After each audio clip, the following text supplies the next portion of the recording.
The supposed saint of necromancers and sorcerers.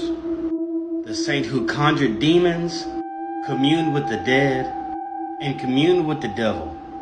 Considered to be the Merlin of his time, all before succumbing to the power of Christ, and later becoming a bishop. Who is St. Cyprian of Antioch? Let's find out. Cyprian was born around the 3rd century AD. The legend of how he became a sorcerer and necromancer is one filled of occult knowledge and secret societies. As a child, his family worshipped Apollo. At the age of 7, he was initiated into the mysteries of Mithras. He would serve Demeter, the Greek goddess of agriculture, Persephone, the queen of the underworld, and Pallas, who was often associated with Athena. It was said he learned to commune with demons out Mount Olympus. After performing a ritual where he ate only fruits and acorns for 29 days. He learned divination from the animals and began to hear whispers of the dead. At age 15 in Sparta, he would start studying incantations and would learn to commune with the dead. At age 20, he would move to Egypt, where he would learn possession and demonology and come in contact with the demons Solomon controlled. And at the age of 30, he would learn astrology from the Chaldeans. St. Cyprian's conversion to Christianity is an interesting tale. It all started when a wealthy suitor fell in love with Justina of Antioch. Justina had taken a vow of chastity and was unwilling to give in to the man's advances. So the man went to St. Cyprian for help and paid him a lot of money for love potions. When that didn't work, Cyprian started to conjure demons and send them at Justina. But every time Justina would send him away with prayer, fasting, and the sign of the cross.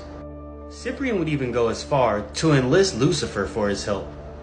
When that didn't work, Cyprian went to Justina himself. Justina taught Cyprian about the power of the cross, and he converted to Christianity.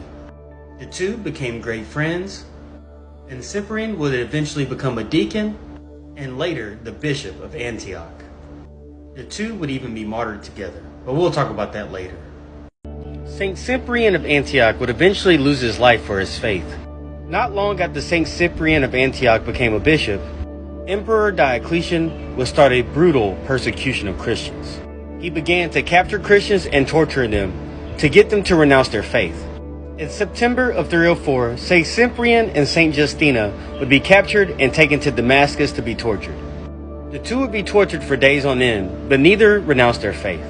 Being unwavering, they were eventually taken to Emperor Diocletian himself.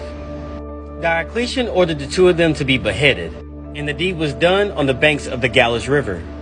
And then their bodies would be left out to rot for 6 days.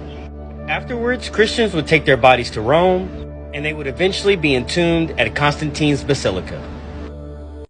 The Clavis Inferni, also known as the Key of Hell, is a book of black magic attributed to St. Cyprian.